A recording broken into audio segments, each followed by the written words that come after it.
Selamat pagi. Mari kita mengambil saat teduh sejenak untuk memulai ibadah kita pada hari ini. Saudaraku, jika kita dapat menjejaki kaki sampai dengan waktu ini, itu semua karena kasih karunia Tuhan, Sang Raja kehidupan. Oleh karena itu, marilah kita mengangkat hati kita untuk memujinya seperti seruan pemazmur. Tuhan adalah Raja, Ia berpakaian kemegahan. Tuhan berpakaian, berikat pinggang kekuatan.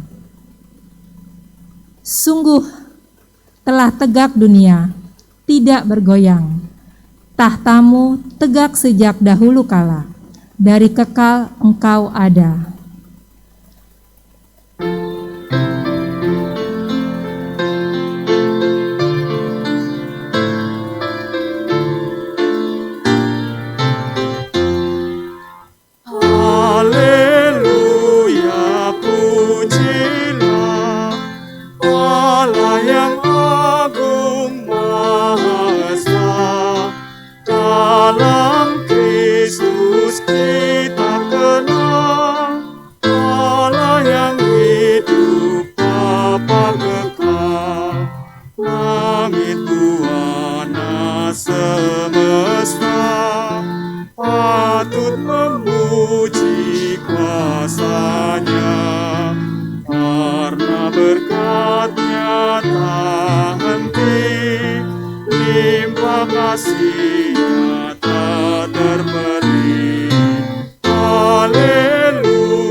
Pertolongan kita adalah dalam nama Tuhan Pencipta langit dan bumi.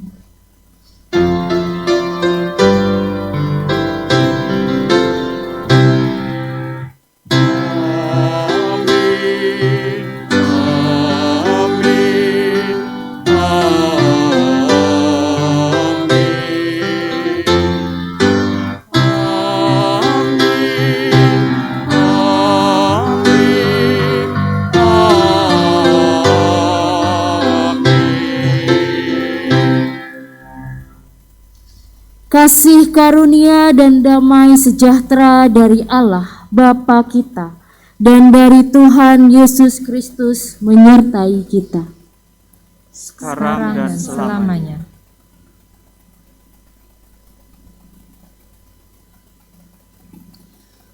Saudaraku, minggu kali ini dirayakan sebagai Hari Raya Kristus Raja. Hari raya ini senantiasa jatuh pada hari Minggu terakhir sebelum memasuki Minggu Advent pertama. Hari Raya Kristus Raja ini merupakan minggu penutup tahun liturgi gereja.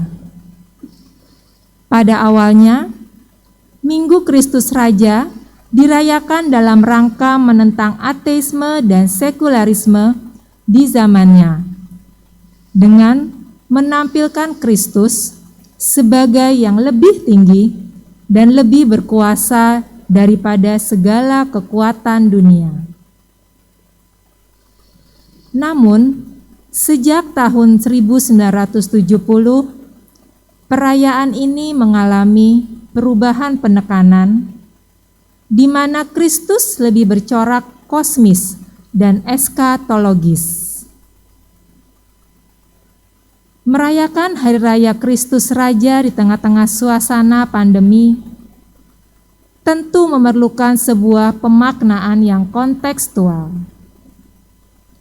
Oleh sebab itu, di minggu ini subtema kita adalah menyatakan Kristus sebagai Raja di tengah pandemi.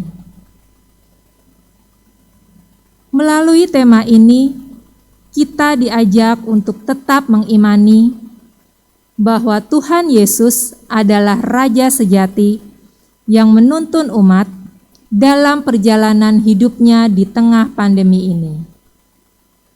Selain itu, kita juga diajak untuk bersedia melayani Sang Raja melalui tindakan perhatian dan pertolongan kepada orang-orang yang terdampak pandemi.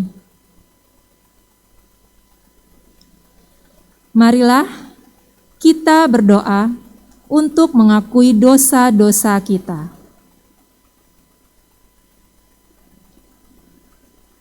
Tuhan, ketika persoalan hidup menimpa kehidupan kami, seringkali kami bersikap menarik diri untuk tidak mau peduli dan memperhatikan orang-orang lain, sehingga kami berat untuk menolong dan berbagi. Kami gagal untuk menyatakan kehadiran-Mu sebagai Raja di dalam kehidupan kami. Ampunilah kiranya sikap hidup kami ini ya Tuhan. Kami rindu untuk tetap dapat menyatakan Tuhan melalui hidup kami. Dan melalui ibadah ini, kiranya Engkau membentuk kami seturut dengan kehendak-Mu, sehingga dapat menjadi alat saksi-Mu ya Tuhan. Demi nama Putra-Mu Yesus Kristus, amin.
Jemaat yang terkasih, saya undang untuk bangkit berdiri.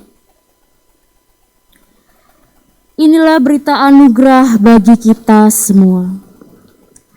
Karena kasih karunia Allah yang menyelamatkan semua manusia sudah nyata. Ia mendidik kita supaya kita meninggalkan kefasikan dan keinginan-keinginan duniawi. Dan supaya kita hidup bijaksana, adil dan beribadah di dalam dunia sekarang ini dengan menantikan penggenapan pengharapan kita yang penuh bahagia dan penyataan kemuliaan Allah yang maha besar dan juru selamat kita Yesus Kristus. Demikianlah berita anugerah dari Tuhan. Syukur kepada Allah. Salam damai.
perlindungan-Mu.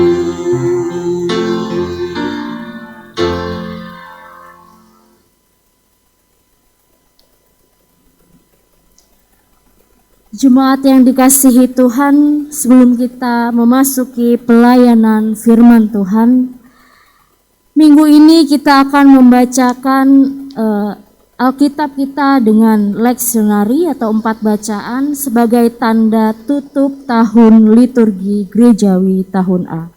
Sebelum kita membacanya, mari kita berdoa. Ya Allah, Sang Sumber cinta dan kasih, kami sungguh mengucap syukur ya Bapa untuk kasih setia yang selalu kami rasakan dalam kehidupan kami. Ya Bapa, kami bersyukur meskipun kami beribadah di rumah kami masing-masing, kami boleh beribadah bersama keluarga kami. Ya Bapa, sebentar kami akan bersama-sama merenungkan firman-Mu. Biarlah firman-Mu ini meresap dalam hati dan pikiran kami, sehingga kami bukan hanya mendengarkan firman ini, tetapi dapat kami aplikasikan dalam kehidupan kami hari sehari. Ya Bapa, kiranya juga Engkau berkati hamba-Mu yang penuh dengan kekurangan ini. Engkau urapi bibir dan mulut hamba ya Bapa, untuk menyampaikan firman-Mu. Dalam nama Tuhan Yesus Kristus kami telah berdoa. Amin.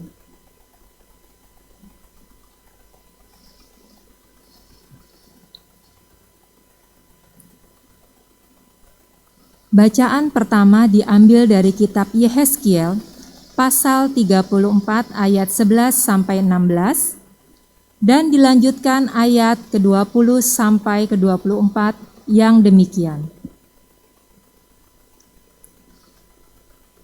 Sebab beginilah firman Tuhan Allah. Dengan sesungguhnya aku sendiri akan memperhatikan domba-dombaku dan akan mencarinya. Seperti seorang gembala mencari dombanya pada waktu domba itu tercerai dari kawanan dombanya. Begitulah aku akan mencari domba-dombaku dan aku akan menyelamatkan mereka dari segala tempat, kemana mereka diserahkan pada hari berkabut dan hari kegelapan. Aku akan membawa mereka keluar dari tengah bangsa-bangsa dan mengumpulkan mereka dari negeri-negeri dan membawa mereka ke tanahnya. Aku akan mengembalakan mereka di atas gunung-gunung Israel, di alur-alur sungainya, dan di semua tempat kediaman orang di tanah itu. Di padang rumput yang baik akan kugembalakan mereka, dan di atas gunung-gunung Israel yang tinggi, disitulah tempat penggembalaannya. Di sana, di tempat penggembalaan yang baik, mereka akan berbaring, dan rumput yang subur menjadi makanannya di atas gunung-gunung Israel. Aku sendiri akan menggembalakan domba-dombaku, dan aku akan membiarkan mereka berbaring. Demikianlah firman Tuhan Allah. Yang hilang akan kucari, yang tersesat akan kubawa pulang, yang luka akan kubalut, yang sakit akan kukuatkan, serta yang gemuk dan yang kuat akan kulindungi. Aku akan mengembalakan mereka sebagaimana seharusnya. Ayat yang ke-20 sampai dengan 24. Oleh sebab itu, beginilah firman Tuhan Allah terhadap mereka. Dengan sesungguhnya aku sendiri akan menjadi hakim di antara domba yang gemuk dan domba yang kurus. Oleh karena semua yang lemah kamu desak dengan lambungmu dan bahumu, serta kamu tanduk dengan tandukmu, sehingga kamu menghalau mereka keluar kandang. Maka aku akan menolong domba-dombaku, supaya mereka jangan lagi menjadi mangsa, dan aku akan menjadi hakim di antara domba dengan domba. Aku angkat aku akan mengangkat satu orang gembala atas mereka, yang akan menggembalakannya, yaitu Daud, hambaku. Dia akan menggembalakan mereka dan menjadi gembalanya. Dan aku, Tuhan, akan menjadi Allah mereka, seperti hambaku Daud menjadi raja di tengah-tengah mereka. Aku Tuhan yang mengatakannya. Demikianlah sabda Tuhan. Syukur kepada Allah.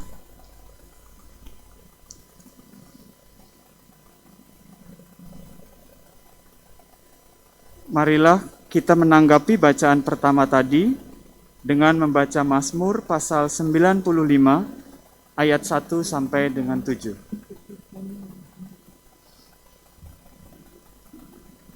Marilah kita bersorak-sorai untuk Tuhan. Bersorak-sorak bagi gunung batu keselamatan kita. Biarlah kita menghadap wajah-Nya dengan nyanyian syukur. Bersorak-sorak baginya dengan nyanyian mazmur. Sebab Tuhan adalah Allah yang besar.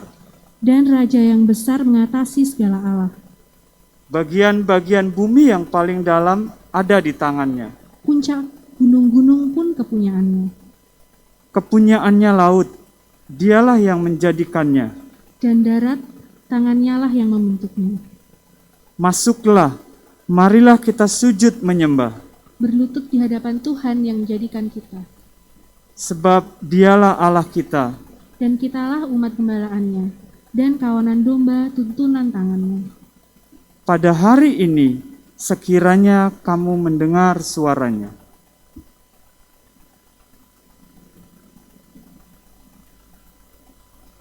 Bacaan kedua diambil dari surat Efesus pasal 1 ayat 15 sampai 23 demikian. Karena itu, setelah aku mendengar tentang imanmu dalam Tuhan Yesus dan tentang kasihmu terhadap semua orang kudus, aku pun tidak berhenti mengucap syukur karena kamu. Dan aku selalu mengingat kamu dalam doaku dan meminta kepada Allah Tuhan kita Yesus Kristus, yaitu Bapa yang mulia itu, supaya Ia memberikan kepadamu roh hikmat dan wahyu untuk mengenal Dia dengan benar. Dan supaya Ia menjadikan mata hatimu terang, agar kamu mengerti pengharapan apakah yang terkandung dalam panggilannya, betapa kayanya kemuliaan bagian yang ditentukannya bagi orang-orang kudus, dan betapa hebat kuasanya bagi kita yang percaya sesuai dengan kekuatan kuasanya yang dikerjakannya dalam Kristus dengan membangkitkan Dia dari antara orang mati dan menundukkan Dia di sebelah kanannya di sorga, jauh lebih tinggi dari segala pemerintah dan penguasa dan kekuasaan dan kerajaan dan tiap-tiap nama yang dapat disebut, bukan hanya di dunia ini saja, melainkan juga di dunia yang akan datang. Dan segala sesuatu telah diletakkannya di bawah kaki Kristus, dan Dia telah diberikannya kepada jemaat sebagai kepala dari segala yang ada. Jemaat yang adalah tubuhnya, yaitu kepenuhan Dia yang memenuhi semua dan segala sesuatu. Demikianlah sabda Tuhan. Syukur kepada Allah. Jemaat yang terkasih, bacaan Injil diambil dari kitab Injil Tuhan Yesus Kristus menurut Matius pasal 25 ayat 31 sampai 46. Yang demikian bunyinya. Apabila Anak Manusia datang dalam kemuliaannya dan semua malaikat bersama-sama dengan Dia, maka Ia akan bersemayam di atas tahta kemuliaannya. Lalu semua bangsa akan dikumpulkan di hadapannya, dan Ia akan memisahkan mereka seorang daripada seorang, sama seperti gembala memisahkan domba dari kambing. dan ia akan menempatkan domba-domba di sebelah kanannya dan kambing-kambing di sebelah kirinya. Dan raja itu akan berkata kepada mereka yang di sebelah kanannya, "Mari, hai kamu yang diberkati oleh Bapakku, terimalah kerajaan yang telah disediakan bagimu sejak dunia dijadikan.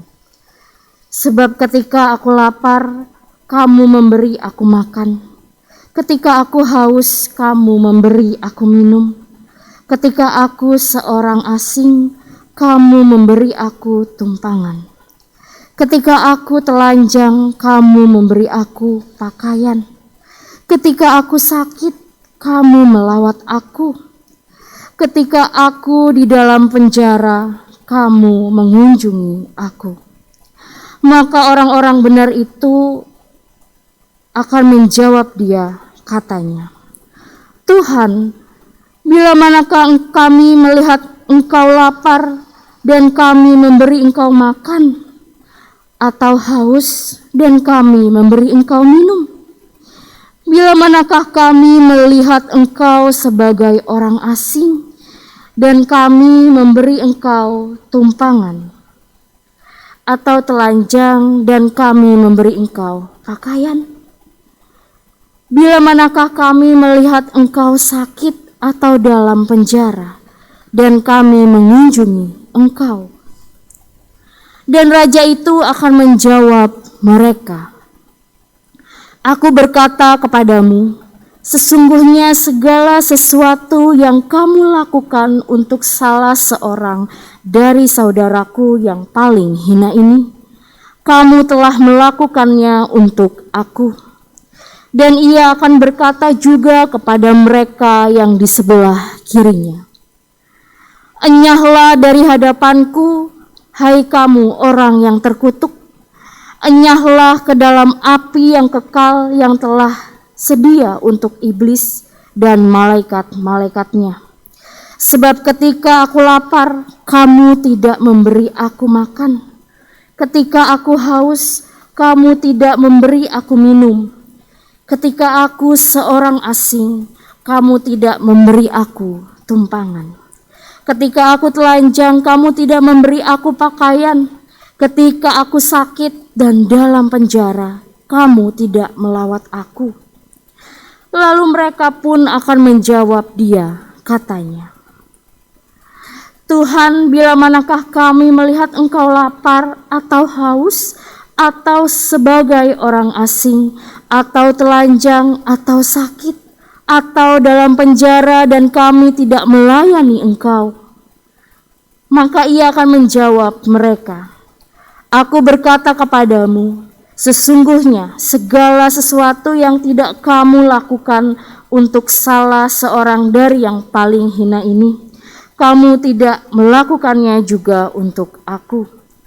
Dan mereka ini akan masuk ke tempat siksaan yang kekal, tetapi orang benar ke dalam hidup yang kekal. Demikianlah Injil Tuhan Yesus Kristus. Berbahagialah setiap kita yang mendengar dan memeliharanya dalam kehidupan kita. Haleluya.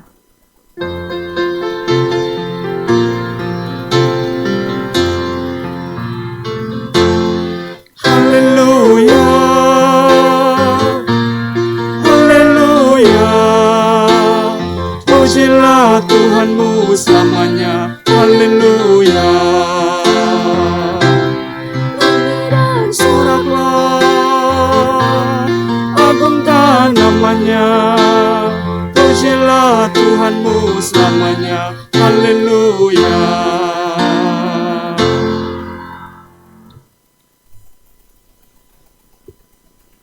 Shalom jemaat yang terkasih di dalam Tuhan Yesus Kristus.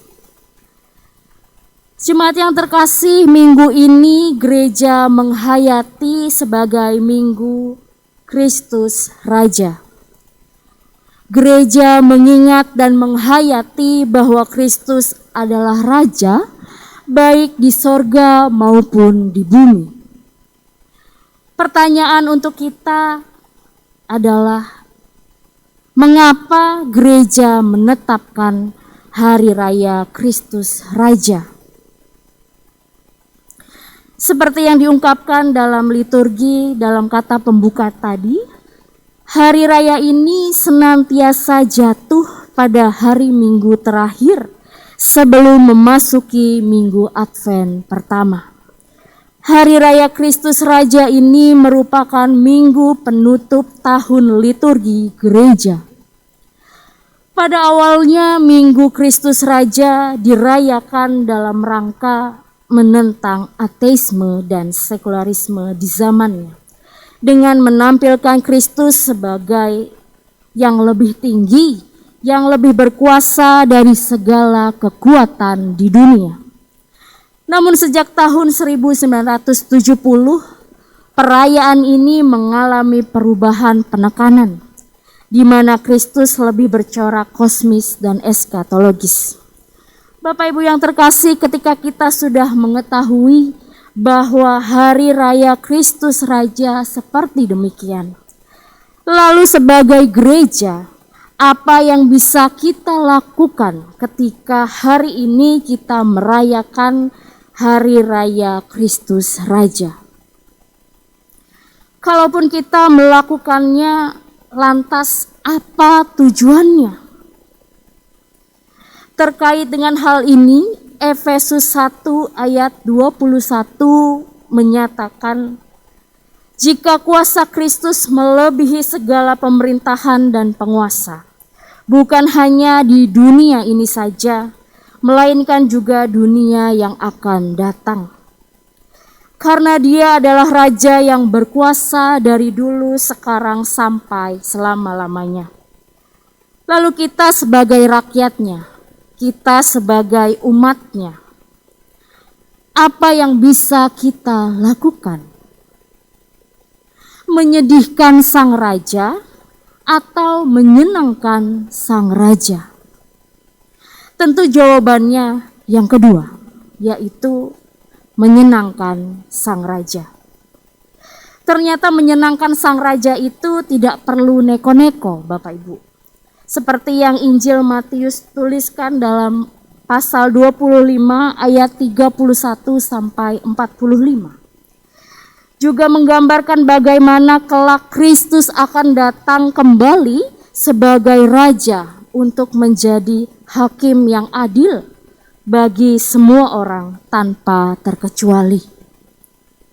Seperti tertulis dalam pengakuan iman kita,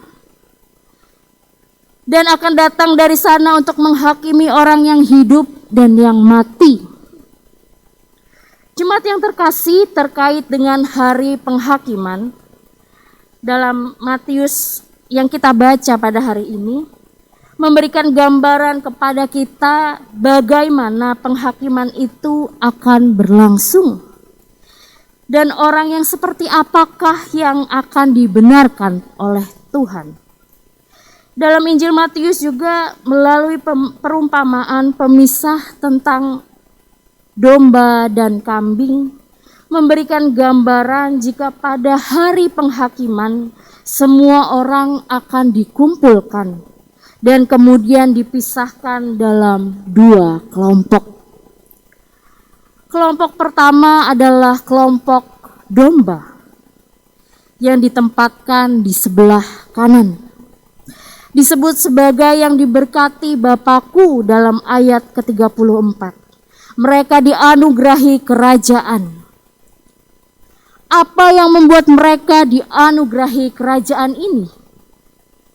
Dalam ayat 35 sampai 36 menyebutkan, sebab ketika aku lapar, kamu memberi aku makan. Ketika aku haus, kamu memberi aku minum. Ketika aku seorang asing, kamu memberi aku tumpangan. Ketika aku telanjang, kamu memberi aku pakaian. Ketika aku sakit, kamu melawat aku. Ketika aku di dalam penjara, kamu mengunjungi aku. Jika mau digambarkan dalam kehidupan masa kini, maka kelompok ini adalah kelompok yang suka berbuat baik, suka menolong, terbiasa menolong, sampai lupa kapan ia melakukan kebaikan itu. Sedangkan kelompok kedua adalah kelompok kambing yang ditempatkan di sebelah kiri. Disebut sebagai orang yang terkutuk dalam ayat 41. Mereka dienyahkan ke dalam api yang kekal. Mengapa?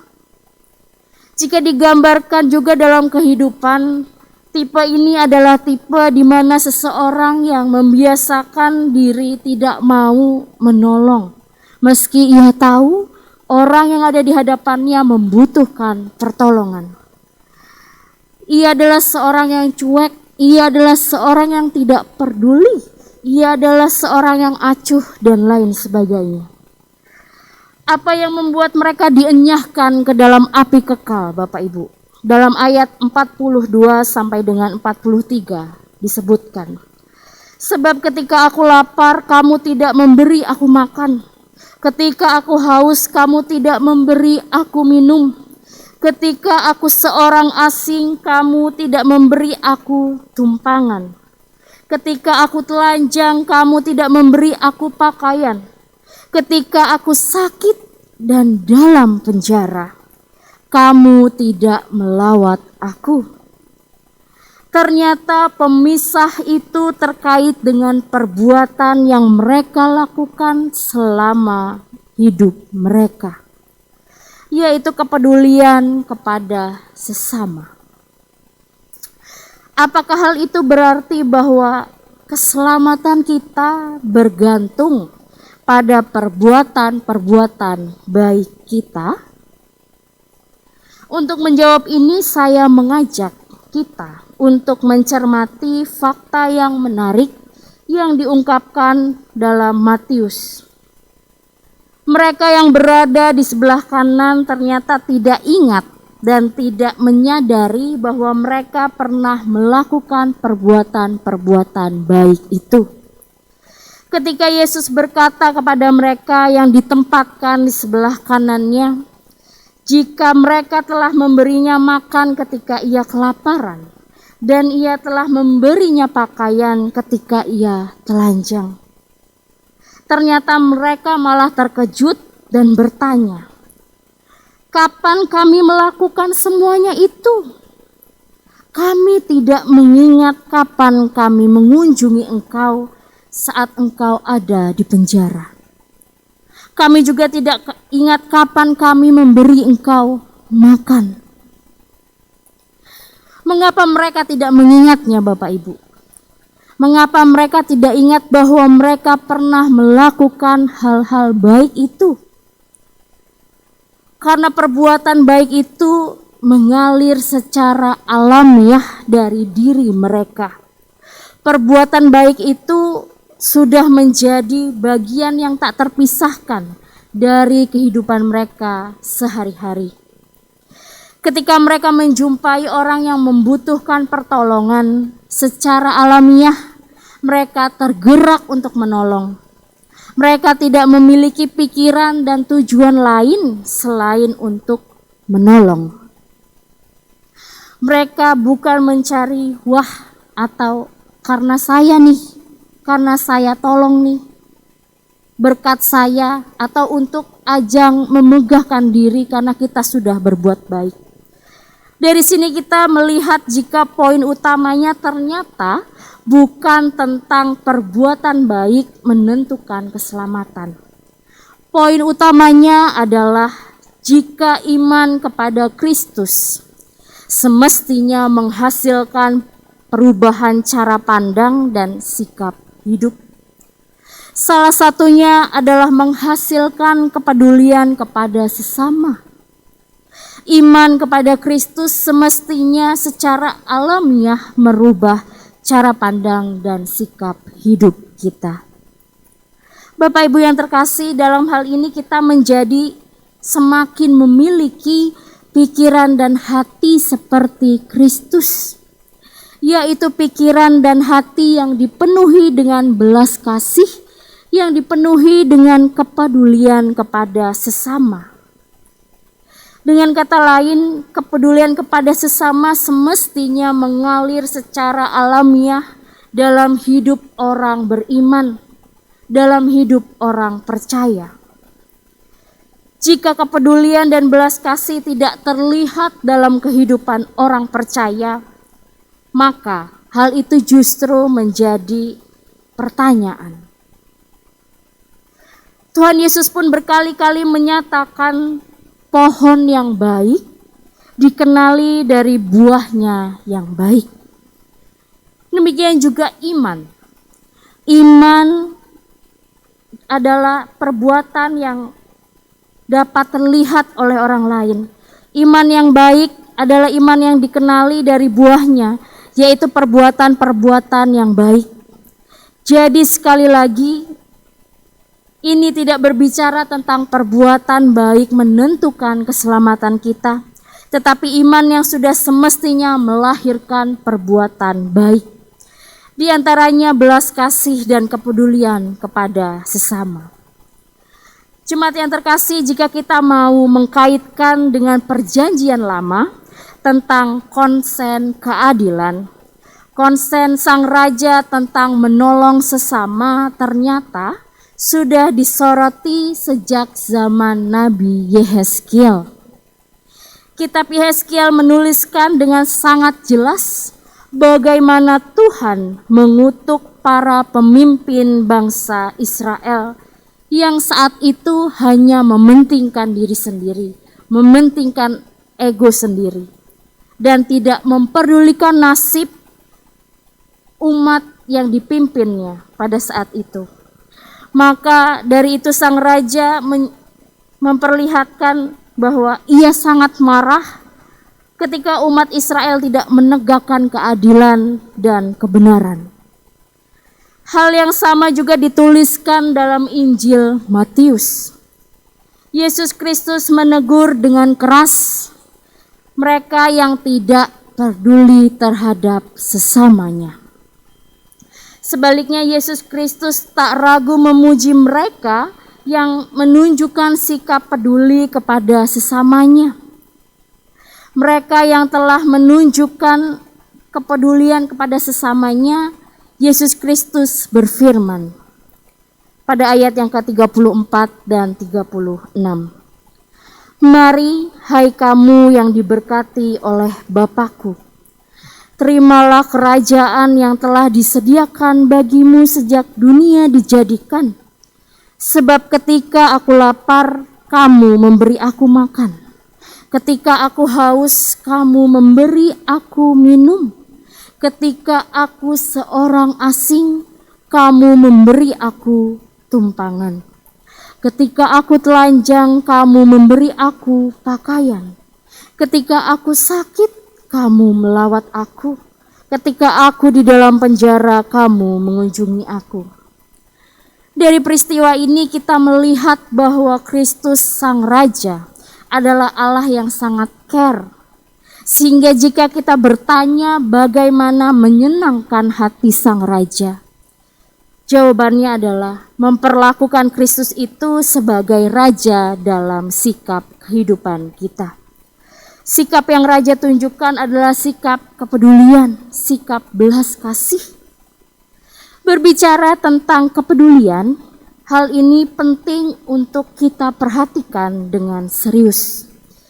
Terlebih di era modern ini ditambah dengan adanya pandemi ini, di mana sikap seseorang untuk menjadi individualistis semakin menguat, yang kemudian mengakibatkan menurunnya sikap kepedulian terhadap sesama. Hari-hari ini tak jarang kita merasakan sulitnya menjalin relasi, sulitnya menjalin bersosialisasi dengan orang lain. Misalnya saat mencari alamat rumah seseorang, karena sekalipun kita tinggal di dalam satu komplek perumahan, tetapi belum tentu saling mengenal satu dengan yang lain. Atau saat berada dalam kendaraan umum, orang tidak lagi mau memperhatikan atau memberikan tempat duduk untuk orang yang lebih membutuhkan. Misalnya kepada lansia, ibu hamil, penyandang disabilitas, dan sebagainya. Kita cenderung nyaman dengan keadaan kita dan membuat kita lupa untuk memperhatikan orang lain. Lalu kepada gereja, Bapak Ibu, apa yang gereja bisa lakukan di tengah-tengah pandemi ini? Mungkin gereja bisa melakukan kunjungan secara virtual melalui Zoom, Google Meet, telepon atau chat WA dan sebagainya. Atau membantu mereka yang membutuhkan dan lain-lain. Namun sampai saat ini, apakah yang gereja berikan sudah cukup? Sudah cukupkah yang selama ini gereja lakukan? Sudah berdampakkah bagi orang lain? Jemaat yang terkasih, hal yang perlu kita renungkan bersama adalah bagaimana kita memperlakukan Kristus sebagai Raja dalam kehidupan kita. Di tengah-tengah situasi ini, di tengah-tengah pandemi ini, apa yang bisa kita lakukan untuk menyatakan Kristus yang adalah Raja itu? Masuk dalam golongan kambing atau masuk dalam golongan domba? Karena yang harus kita ingat, Bapak Ibu, kemarahan Raja itu pernah terjadi pada masa Nabi Yehezkiel, seperti yang kita baca tadi Alkitabnya. Sampai akhirnya Israel dibuang. Apakah kita juga mau dibuang sebagai umat Allah seperti bangsa Israel? Mari Bapak Ibu kita memiliki iman Kristus untuk menghasilkan perubahan cara pandang dan sikap hidup kita, agar menghasilkan kepedulian kepada sesama, demi menyatakan Kristus sebagai Raja di tengah-tengah pandemi ini. Selamat berefleksi bagi kita semua. Tuhan memberkati. Amin.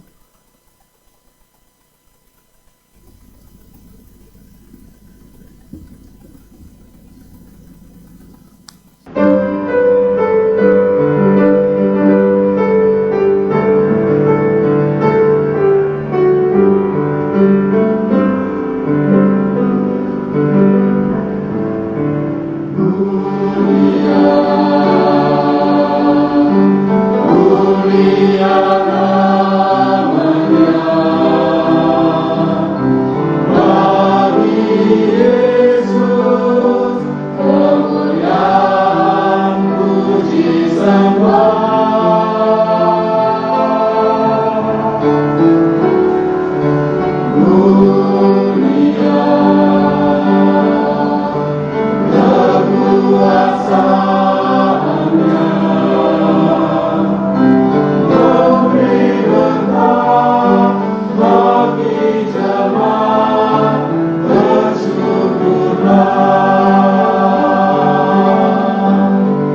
Dengan terus meyakini bahwa Kristus telah melakukan karya bagi keselamatan dunia ini, maka mari kita mengakui iman percaya kita dengan mengatakan, Aku percaya kepada Allah, Bapa yang Maha Kuasa, Khalik langit dan bumi, dan kepada Yesus Kristus, anaknya yang tunggal Tuhan kita, yang dikandung daripada Roh Kudus, lahir dari anak darah Maria, yang menderita sengsara di bawah pemerintahan Pontius Pilatus, disalibkan, mati dan dikuburkan, turun ke dalam kerajaan maut. Pada hari yang ketiga, bangkit pula dari antara orang mati, naik ke sorga, duduk di sebelah kanan Allah, Bapa yang Maha Kuasa. Dan dari sana ia akan datang untuk menghakimi orang yang hidup dan yang mati.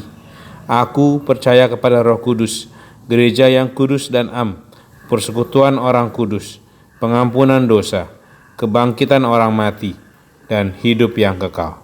Amin. Bapak Ibu yang terkasih, kita akan memasuki doa syafaat. Mari kita bersyafaat. Ya Allah yang bertahta dalam kerajaan surga, kembali kami datang ke hadirat-Mu ya Bapa, untuk membawakan pokok-pokok doa syafaat kami. Ya Bapa, kami mengucap syukur untuk lawatan Tuhan di dalam ibadah minggu, di setiap keluarga di lingkup GKI Kuitang dan gereja lain. Kami tetap mengucap syukur ya Bapa, meskipun di tengah-tengah pandemi ini, kami masih bisa beribadah di rumah kami masing-masing bersama dengan keluarga kami. Ya Bapa, ajar kami untuk menjadi teladan-teladan firman-Mu. Ajar kami untuk mau memakai hati kami untuk melihat kesusahan orang lain, untuk melihat duka cita orang lain ya Bapa. Ajar kami untuk tidak terlena dengan apa yang sudah kami punya, sehingga kami lupa untuk berbagi dengan yang lain. Lupa untuk memperhatikan saudara-saudara kami yang lain. Ya Bapa, pakailah kami untuk menjadi saluran berkat-Mu dimanapun itu. Ya Bapa, pada saat ini kami menaikkan doa bagi saudara-saudara kami, bagi jemaat-Mu di tempat ini ya Bapa, yang saat ini sedang mengalami lemah tubuh atau sakit ya Bapa, atau sedang dalam pemulihan. Ya Bapa, kiranya Engkau dampingi mereka melalui obat-obatan, melalui keluarga. Kiranya Engkau pulihkan mereka ya Bapa. Hadirlah di tengah-tengah mereka agar mereka tetap merasakan cinta kasih-Mu di dalam kesesakan dan kesakitan mereka. Kami juga berdoa bagi saudara-saudara kami yang terkena COVID ya Bapa. Kiranya Engkau tetap beri kekuatan dan kesabaran. Engkau beri pengharapan ya Bapa, bahwa Engkau juga berjalan bersama dengan mereka. Engkau berada di samping dengan mereka ya Bapa, untuk melewati masa-masa sulit ini. Kami juga berdoa bagi tim medis, baik dokter, perawat, suster, dan yang lainnya ya Bapa. Engkau berkati juga mereka dalam mengemban tugas dan tanggung jawab mereka. Ya Bapa, kami juga berdoa bagi uji klinis vaksin COVID-19 ini Bapa. Kiranya boleh cepat untuk didistribusikan kepada rekan-rekan, sahabat, dan saudara kami yang sakit. Ya Bapa, kami juga berdoa bagi bangsa dan negara ini untuk boleh mengambil sikap yang tegas, bijaksana ya Bapa, dalam menghadapi pandemi ini. Biarkan juga mereka, berikan mereka berkat ya Bapa, kebijaksanaan untuk mengatur negara ini ya Bapa. Engkau berkati jajaran dari tingkat tinggi sampai tingkat bawah ya Bapa. Ajar mereka untuk tidak mementingkan kepentingan mereka sendiri, untuk tidak egois, tetapi juga tetap menjalankan dan mengemban tugas mereka masing-masing ya Bapa. Ya Bapa, kami juga berdoa bagi saudara-saudara kami di luar sana yang mungkin pada saat ini sedang merasakan bencana alam ya Bapa, kiranya juga Engkau hadir bersama-sama dengan mereka untuk memulihkan, untuk menguatkan mereka. Ya Bapa, kami juga berdoa bagi jemaat-Mu GKI Kuitang, dari penatua, pendeta, juga anggota jemaat. Kami berdoa bagi pendeta, keluarga pendeta Agus Mulyono, juga pendeta Guru Jatmiko, pendeta Litos, pendeta Linda, pendeta Emeritus Arti Sembiring. Engkau berkati mereka dalam setiap pelayanan mereka dimanapun itu ya Bapa. Terkhusus untuk mengemban jemaat-Mu GKI Kuitang. Berkati juga para penatua dan juga keluarga mereka. Berkati juga setiap anggota jemaat mereka ya Bapa, agar setiap anggota jemaat dapat melewati masa-masa sulit ini bersama-sama dengan Engkau. Ya Bapa, kami juga berdoa bagi keluarga-keluarga yang merindukan hadirnya seorang momongan ya Bapa. Kiranya juga Engkau berkati mereka. Kami juga berdoa bagi pemuda-pemuda-Mu yang merindukan pasangan hidup, yang merindukan pekerjaan. Kiranya juga Engkau berkati mereka ya Bapa. Ya Bapa, masih banyak doa yang ingin kami sampaikan kepadamu. Tetapi kami tahu Engkau lebih mengetahui isi hati kami ya Bapa. Inilah doa dan pengharapan kami ya Bapa, yang kami landaskan hanya ke dalam nama Putra-Mu yang tunggal, Tuhan Yesus Kristus, yang telah mengajar kami berdoa. Bapa kami yang di surga, dikuduskanlah nama-Mu, datanglah kerajaan-Mu, jadilah kehendak-Mu di bumi seperti di surga. Berikanlah kami pada hari ini makanan kami yang secukupnya, dan ampunilah kami akan kesalahan kami, seperti kami juga mengampuni orang yang bersalah pada kami. Dan janganlah membawa kami ke dalam pencobaan, tapi lepaskanlah kami daripada yang jahat. Karena Engkau-lah yang punya kerajaan dan kuasa dan kemuliaan sampai selama-lamanya. Amin.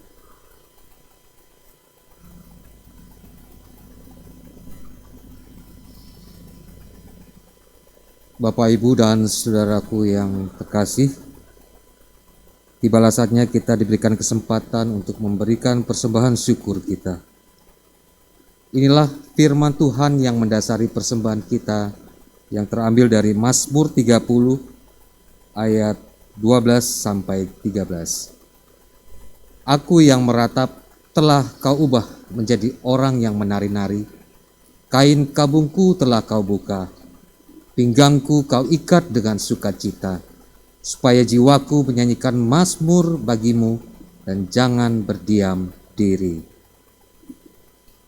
Tuhan Allahku, untuk selama-lamanya aku mau menyanyikan syukur bagimu. Kantong persembahan pada hari ini, Minggu 22 November 2020, akan dipergunakan untuk pertama, yaitu kantong untuk pelayanan umum gerejawi, dan yang kantong kedua adalah untuk restorasi gereja GKI Kuitang.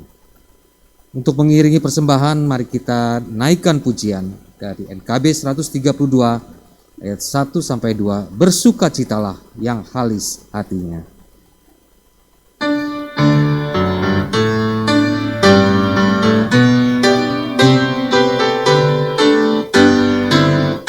Bersukacitalah yang halis hatinya, dan salib Kristus Rajamu terus anjungkanlah. Bersukalah, nyanyikan syukurmu.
Mari kita menaikkan doa persembahan kita. Allah Bapa di surga, dalam kesempatan ini kami nyatakan syukur atas semua berkat yang Kau telah berikan kepada kami, berupa kehidupan kami, kesehatan kami, tenaga dan pikiran kami, hari-hari kami dan juga harta milik kami. Perkenankanlah kami menyatakan syukur kami ini, dan berkati agar dapat dipakai melayani pekerjaan Tuhan di dunia ini melalui jemaat-Mu di sini.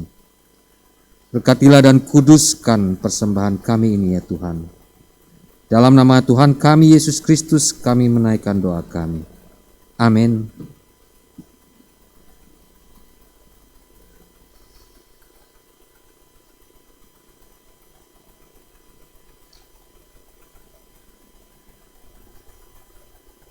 Saudaraku, meskipun pandemi berlangsung bagai badai yang menerjang silih berganti, namun Tuhan tetap akan menjadi sumber pertolongan kita.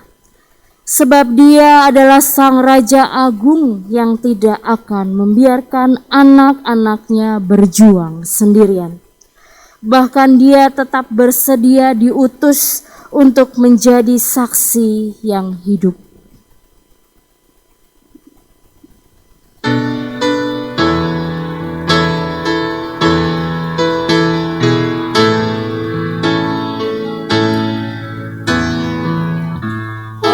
Tuhan semesta, cerita-Mu ku dengar. Kau di dunia yang gelap ku selamatkan. Akulah pencipta terang dalam jadi benderang. Siapakah utusanku membawa terang? Ini aku, utus aku. Ku dengar Engkau memanggilku. Utus aku,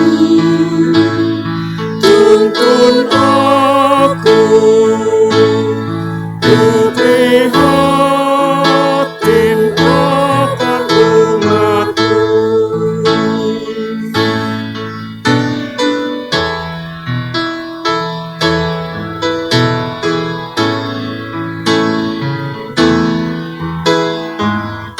Aku Tuhan semesta, ku menanggung sakit-Mu, ku menangis karena Kau tak mau dengar. Kan ku ubah hati-Mu yang keras jadi lembut. Siapa bawa firman-Mu, utus aku. Ini aku, utus aku.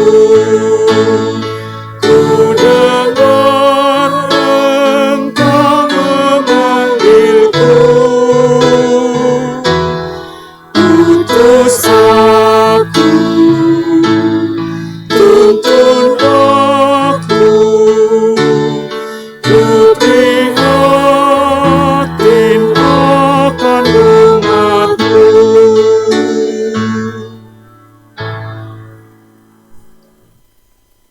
Saudaraku, dengan tetap beriman kepada Tuhan, maka sekarang arahkanlah pandangan-Mu kepada dunia.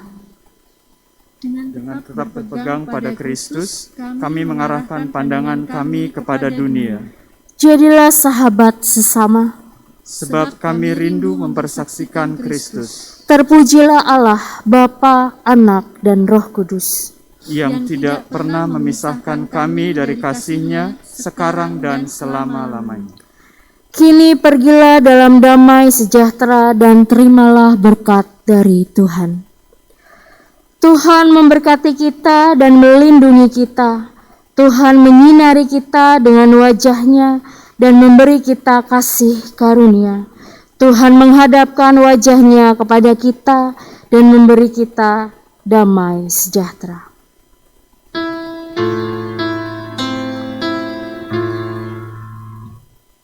Amin, haleluya. Amin, haleluya. Terpuji namamu. Amin, haleluya.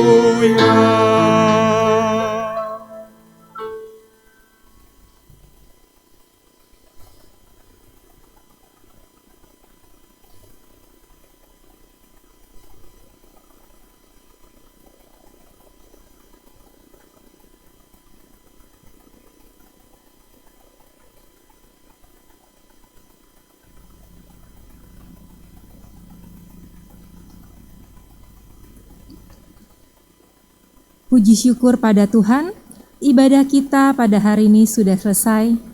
Dipersilakan Bapak, Ibu, Saudara untuk bersaat teduh sejenak.